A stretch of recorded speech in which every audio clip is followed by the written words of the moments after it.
Hi, welcome to the Chapter 10 lecture video covering the t-test for two independent samples. So this week we're going to cover an altogether new t-test.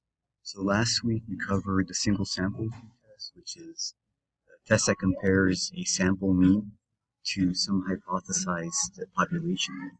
So we're looking at seeing whether our sample is significantly different from this population parameter. So this week and next week, we're going to cover a t-test that actually utilizes two sample means. So these two tests are the independent samples t-test and the repeated measures t-test. So in the independent samples t-test, which is what we're going to cover this week, we're going to look at a test where we get two means derived from two different populations. This is also sometimes referred to as a between subjects design. And an example of this could be comparing, for instance, students who studied for a test in an in-class psychology course versus students who took an online psychology course. So these would be coming from two different populations. So next week we're going to be looking at a test that actually compares two averages that are coming from the same group of people.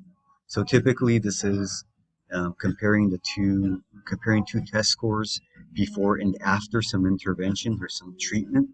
So an example of this could be comparing participants' depression scores before and after some kind of medicine or some kind of therapeutic approach. So this week we're going to look at comparing two samples that are coming from two different populations.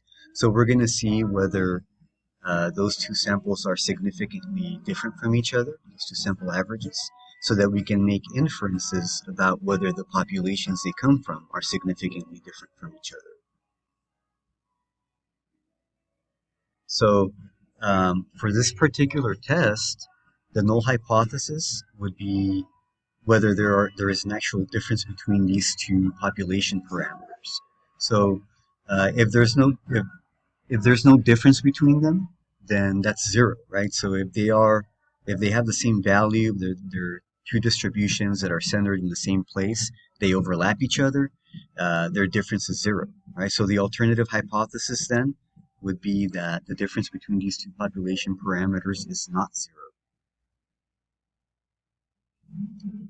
This is important because it'll figure into the formula that we're going to look at in a couple of slides. Oh, and this one actually. So this is a basic structure of the new t-test that we're going to be working with. So as you can see here, we have the difference between these two means, and then we're subtracting the null hypothesis component, just like we do with the regular t-test formula.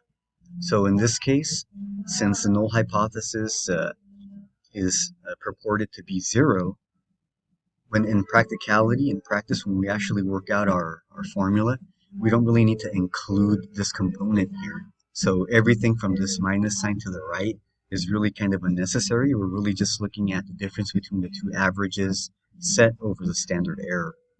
And you'll see an example of that video that I'm also going to post. So basically what's happening here is that the t-test in general is just some sample statistic, and then we subtract the hypothesized population parameter. So it just so happens that in this case, the sample statistic is a difference of two means, and the hypothesized population parameter is a difference of two population parameters. If you recall from previous lectures, the size of the sample contributes to the variance, to how wide the distribution is, right? The amount of error.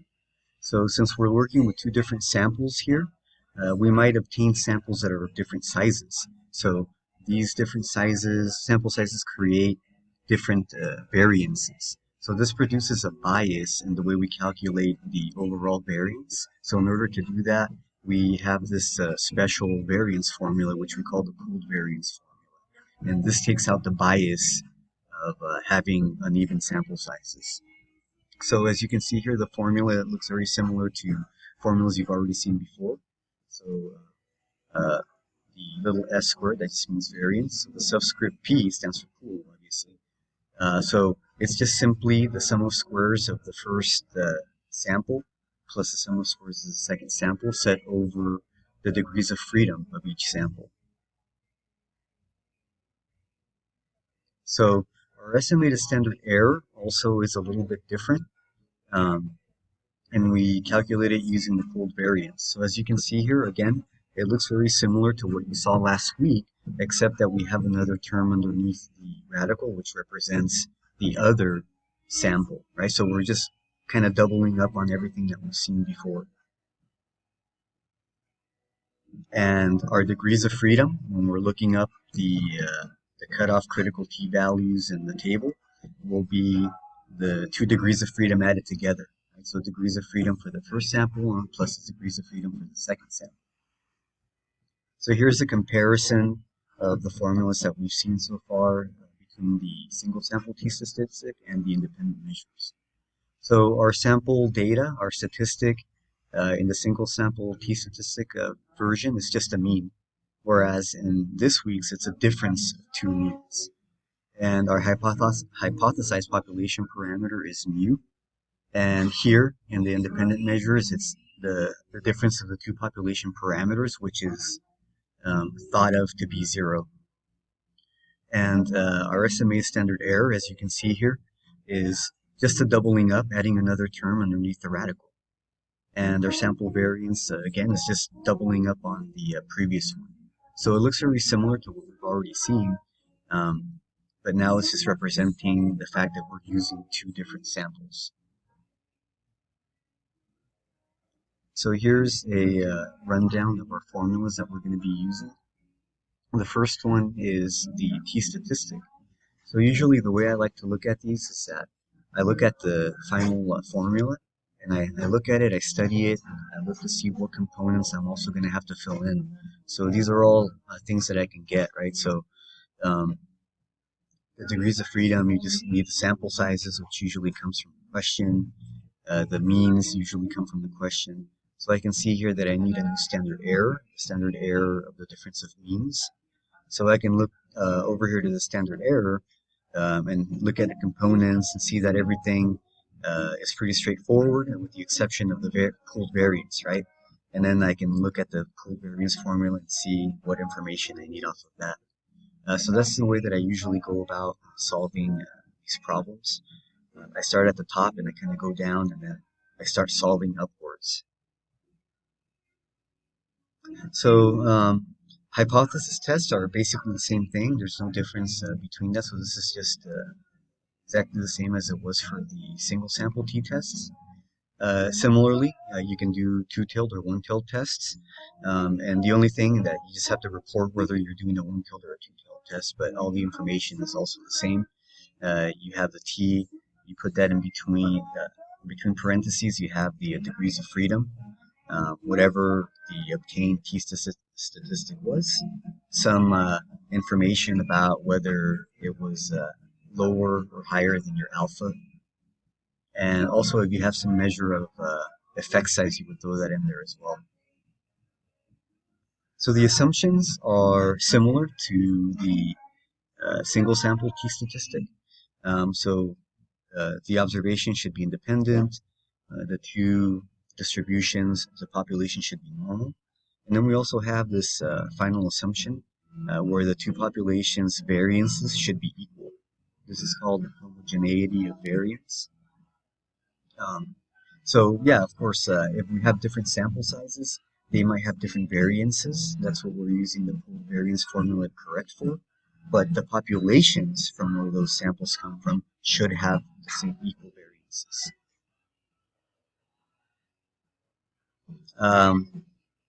In order to test that the variances of the populations are the same, you can calculate both variances of both samples and kind of sort of get a rough idea of what the population variances are by making a ratio of the sample variances. So you take the largest variance over the smallest, So if you have some value that's around 1, it means that they're around similar, right?